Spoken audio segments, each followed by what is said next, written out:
Welcome to Kenton Teaches. Enjoy the video. In this video, I will explain how to make an omelet on an induction cooktop. First, crack 2 or 3 large eggs into a bowl, add 1 tablespoon of milk or water, and whisk until just combined. Prepare your favorite fillings, like cheese, ham, or vegetables, by chopping them into small pieces. Ensure your non-stick pan is induction compatible and about 8 to 10 inches in diameter for best results. This preparation ensures a smooth cooking process. Now let's cook. Place your induction-compatible pan on the cooktop and set it to medium heat, which is typically around 50% power. Allow the pan to heat for about 30 seconds. Add 1 teaspoon of butter or a little oil, swirling it to coat the entire bottom surface. Once the butter is melted and slightly foamy, pour in your whisked egg mixture.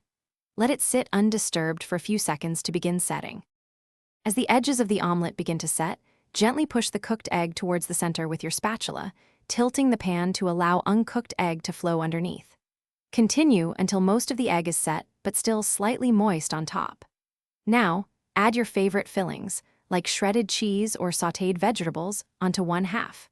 Carefully fold the other half over the fillings using your spatula, then slide your perfectly cooked omelet onto a plate. Your delicious induction omelet is ready. Serve it immediately to enjoy its warm, fluffy texture and rich flavors.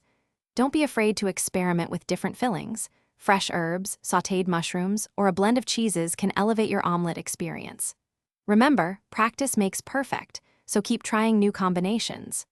Also, for those looking to improve their financial well-being, check the description for a link to a great book and other helpful deals. Thanks for watching, and happy cooking! Thanks for watching. Please subscribe if this video was helpful.